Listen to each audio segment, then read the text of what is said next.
Had to make sure that my wind tunnel was set on one. I've been trying to make this video since last night, believe it or not. I need some space in my phone. Oh my goodness, it's full of grandbabies and videos, and so I've got to get those on my computer because my iPad and my phone are both just, yeah. So anyway, I hope everybody is having a great Saturday. I ran across this, and in case you guys have not seen it, it shows you what's going on in Canton. And unfortunately, although the chief did speak out, I've been watching so many town select board meetings, and the chief is never anywhere to be seen. The chief doesn't support the regular people, the common people. She supports the McAlberts. So that's my opinion, is if you're a McAlbert, then she's going to have sympathy and send out, well, okay. I was going to say the best of the best, but there is no cream of the crop there in the Canton Police Department. Everybody needs to be taken out that was involved in any aspect of the Karen Reed case, because if you were involved in it and you kept your mouth shut, it's just as bad as doing everything that everybody else did. Somebody somewhere saw something, and you need to speak up. But this terrorizing and just the crap that they can get away with. So what I hope is, and I did discover a few things. One, they do have evidence bags in Canton. Can you guys believe it? Do you? Not them great big old bulky brown bags from heaven knows what that you put one little tiny piece of something into, but they actually have evidence bags. It's nice to see. I guess they ordered those in after John O'Keefe was found in the lawn, though, since they had to go across the street and get Solo cups and a Stop and Shop bag. My normal reaction would be to run to the house where the man was found if I needed a container. But my job would have also been to tell everybody in the house that I need them to stay separated, and I would put a uniformed policeman inside to make sure they remain separated, unless that's against the law, in which case then I'd have stood outside and not let anybody in, not let anybody out, and got all the whatever you needed to have a conversation. But the biggest thing here, people, the biggest thing that you are all just, anybody that's for the McAlberts, you can't be using your, you can't be using your own thoughts, because it's a blizzard. It's freezing. Now, we know that's going on, and it continued for hours. And Lowley is letting you know through, so far, what I've gathered is there was already 6 inches of snow on the ground. Paul O'Keefe was found on top of that with a dusting of snow. So we know that. But either way you go, if I was the homeowner, I don't buy for 1 second the dog did not alert and wake you up. You knew damn good and well what was going on. Matter of fact, you have all the answers. But if I own that home, and I had absolutely nothing to do with it, and I had absolutely no idea what was going on, the minute those people pulled up in front of my house, somebody should have come and knocked on my door and asked me, "Excuse me, did you happen to notice a man laying on your front lawn?" At least talk to him. And then the right thing to do, if the homeowner had absolutely nothing to hide, would have invited you in, would have made you coffee, would have given you access to every single thing they needed. No stone unturned here. They'd have gotten busy and helped in any way they could. Lowley doesn't seem to be bringing that out. I hope, first of all, if there's another trial, that in itself is an injustice. But if there is, I hope the defense wipes the floor with every last one of y'all. They need to put on the best show ever. And by show, I don't mean pretense. I mean they need to show people, common sense people, how would you react if this was on your front lawn? But let's get to the common folk in that town. The McAlberts have so much hate because they're finally being called on the carpet that people now think it's their right to take Clorox balloons and throw them in yards and ruin someone's grass. Grass costs money. Watering it costs money. My husband and I work on our yard all the time trying to have a pretty yard. Some people just enjoy that. We're one of them. And for the lady that's growing vegetables, you've now taken away some of her food source. Y'all don't care. I hope that bag that was found, I hope they've got some good fingerprints in there. As long as the Canton Police Department does not get their hands on that evidence and it's sent somewhere where people are equal and they will test it, I hope that they throw every last one of them in jail for something. Of course, I doubt jail is anything you would do, but destruction of property. Is there coming? Oh. Are you doing a video? Hey, everybody. I left that on so you would see. Yep, that was my daughter and her partner walking out. You heard, are you doing a video? Yeah, even when she's told that I'm going to be doing something, it doesn't, so I thought I would share so y'all would see that it really is difficult. What I was trying to say,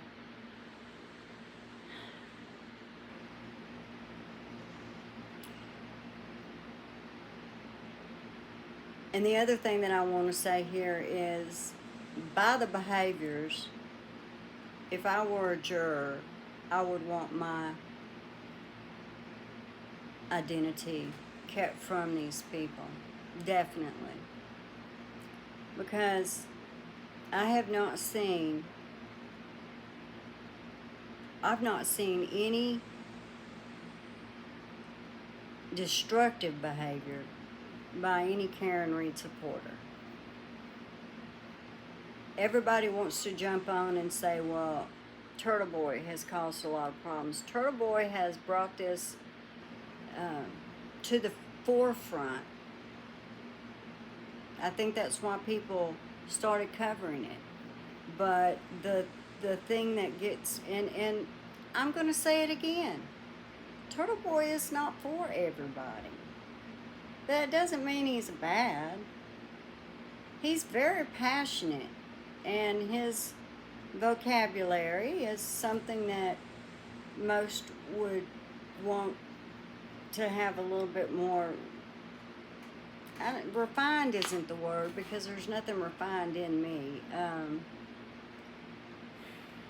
I don't know, you know what, he's passionate, and he gets hot-headed over some things, and he does go hard. I've heard him go really hard for the O'Keefes, and I've heard him, I heard him say some things about the jurors, but he's just blowing steam. He would never do anything to harm somebody. And I would hope that even Turtle Boy has enough integrity that even if he were to find out who the jurors were, he would respect that they didn't want anyone contacting them. And I mean, there's nothing he's going to learn from the jurors. Nothing. But I think the jurors are,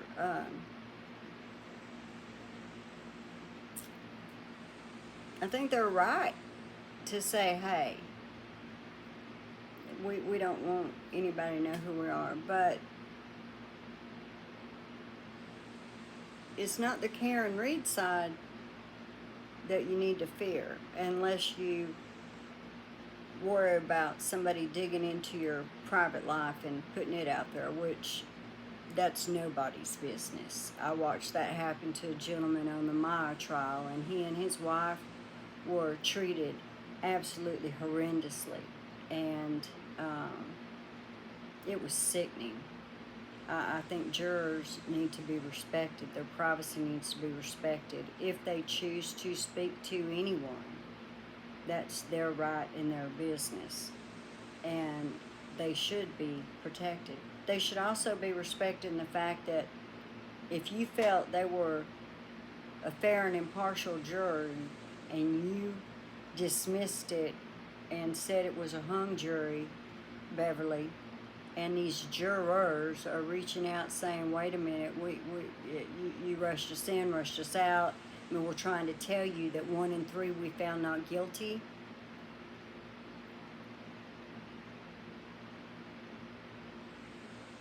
You need to fix that. You need to fix it. But she'll be not guilty again. The problem is it's just going to cost her a fortune. And for those of you that hate Karen Reed and think it's so funny that she's suffering and losing everything that she's worked her entire life for, I ask you, what if it were you? What if you were the innocent person they were trying to blame this murder on? What if it were you? Would you sit in that courtroom when somebody's getting just dilapidated by the defense and not have a smile on your face because these people have brought all this ugliness and evilness to you? I'm glad to see she has a smile. What's really interesting, and I have a clip, is the thing that offended the people sitting on the opposite side. I did a video of, they weren't offended by anything that Trooper said, but they were offended when Alan Jackson said, have you no shame? Their mouths dropped like, oh my gosh, wow. I wanted to say that too, and Beverly, oh, yeah, the way she answered. You know, if I were the judge sitting on this case, I'd be so furious at the Commonwealth. And instead, what'd you do? Support them every step of the way. And I'm still going through the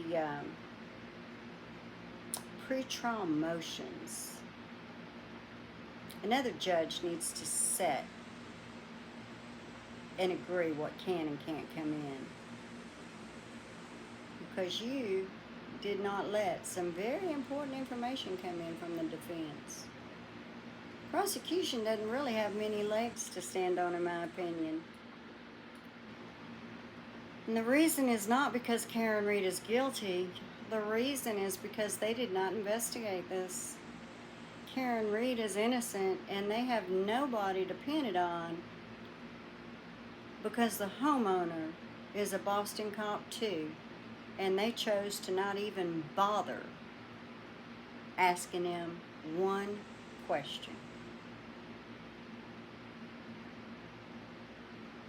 Sitting together around a coffee table or around a kitchen table with some coffee while you talk about it with your group, that's not an investigation. So like I say, is it, Buddy, who keeps, who is he? Officer Good, and who is the other one that was in there? Anyway, they need to be gone. They need to be gone. Y'all need a whole new police force and a whole new police chief or commissioner or whatever it is you call it in the Commonwealth of Massachusetts. So, I'm going to let y'all go. I hope you have a good day. I will be back with some more smarty britches opinions, I guess. I am kind of a smart tish, aren't I? I'm a smarty pant. Nope. I don't change. Bye. How bleach ended up damaging front yards and other property in Canton. Interestingly, all of these Canton homeowners are Karen Reed supporters. Our Aaron Logan spoke to them. It's an NBC 10 Boston exclusive. Well, Glenn, this is just one of the yards damaged by those bleach-filled balloons. 2 of the 3 victims have filed police reports, and the police chief calling this situation unnerving for all the people targeted. But you can see it's got a splatter. It started as a small section of browning in the front of her yard. Then I noticed a water balloon that hadn't been popped. None of this made sense to Rita Lombardi until she talked to her neighbor around the corner. Bleach thrown on her beautiful flowers and vegetables. Over the course of a week, Lombardi noticed broken balloons in her yard followed by brown grass. She called Canton police. So did Brenda Sweeney. Sweeney didn't find balloons, just the smell of bleach and a destroyed garden. Normally this whole fence is full of flowers in the front and vegetables in the back, and we started noticing patches of it dying. It's no secret Lombardi and Sweeney speak their mind at the town select board meetings along with Jen O'Donnell. Take your hands off of it! You can see O'Donnell getting into it with police at the last meeting. We are looking for truth and accountability, and a lot of it came to light with the John O'Keefe murder, that we had some issues in this town. Sweeney calls the incident extremely disappointing. Her husband spends hours working on his garden. I mean, little kids come here and touch these figurines, and they're throwing bleach on them. On Friday, we learned Jen O'Donnell also had some popped bleach balloons thrown on her yard. Here's another one, and here's another one. And on Lombardi Street, this bag of unpopped balloons found. These people are stuck in middle school. We reached out to Canton Police Chief Helena Rafferty regarding these pranks. She said in a statement, quote, any type of act in this community, or any community for that matter, that places another in fear for their safety and or diminishes their quality of life is unacceptable. The chief said the evidence will be transported to Plymouth County BCI. These people are getting more and more unhinged. And if somebody doesn't step in, somebody is going to get hurt. Now, police are continuing to investigate these cases. Meanwhile, residents are concerned over what could happen Monday outside court. That's when Karen Reed and her attorneys are expected to face a judge for the first time since a mistrial was declared. Live in Canton tonight, Aaron Logan, NBC 10 Boston. To an NBC 10 Boston exclusive as police investigate how bleach ended up damaging front yards and other property in Canton. Coincidentally, all of these Canton homeowners supported Karen Reed during her trial. So NBC 10's Mary Marcos live in the newsroom for us. Mary, this is or is not a coincidence? Who's to say, but the police are looking into it, and one woman is now adding cameras around her house in Canton because of these pranks, and they aren't confident in the police as far as whether they're going to do anything about it. I don't know, I guess it's an easy way to not get your fingerprints on anything. This case has ripped this town apart.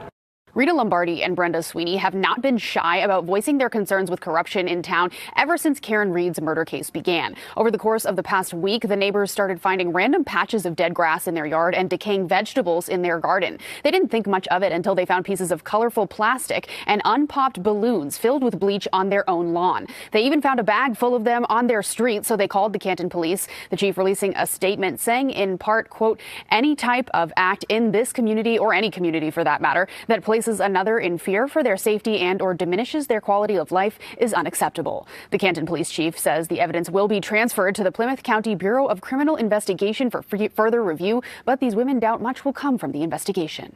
Oh, I think it's horrific, and they're trying to scare us into just shutting up and sitting down and letting things get back to as usual in town, which we don't want to happen. Their bullying behavior is nothing new. They have been bullies their entire life, and they have never been held to consequences. That's what you're seeing right now. They know they can do this and get away with it. There will be nobody held accountable for this, I guarantee you.